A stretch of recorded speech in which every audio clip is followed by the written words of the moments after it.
Selamat pagi Indonesia, Anda menyaksikan seputar Bali terkini pukul 9 waktu Indonesia Tengah. Bersama saya, Madi Sukadankarang.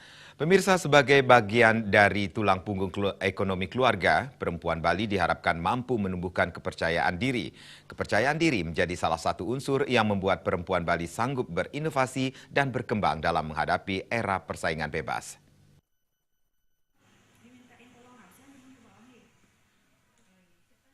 Kepercayaan diri menjadi salah satu unsur penentu perempuan Bali untuk menunjukkan kualitas dirinya di tengah tuntutan emansipasi perempuan.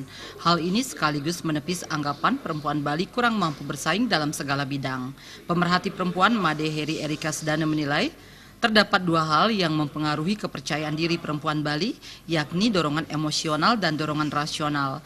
Dorongan emosional mempengaruhi kepercayaan diri untuk berusaha di dunia kerja dalam usaha meningkatkan ekonomi keluarga. Banyak perempuan mampu melihat peluang usaha potensial, namun kurang mampu memanfaatkannya dengan baik sehingga peluang tersebut diambil orang lain.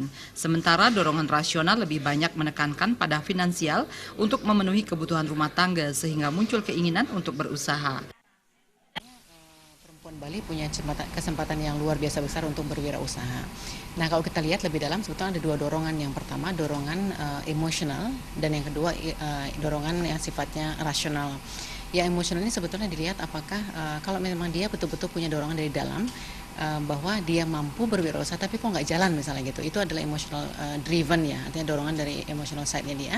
Tapi yang kedua adalah dorongan dari rational side, artinya dorongan yang misalnya dari segi finansial, kebutuhan di keluarga misalnya meningkat dari anak-anak yang kecil-kecil, kemudian tiba-tiba anak-anak secara nggak sadar tiba-tiba besar dan mereka perlu tambahan finansial yang cukup besar. Nah, di situ sebetulnya bisa menjadi sebuah dorongan yang sifatnya rasional kepada perempuan Bali untuk memulai berwirausaha.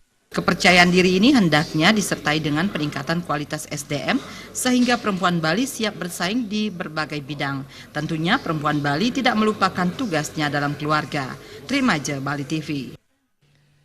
Pemirsa, nantikan seputar Bali terkini 1 jam datang. Selamat pagi dan sampai jumpa.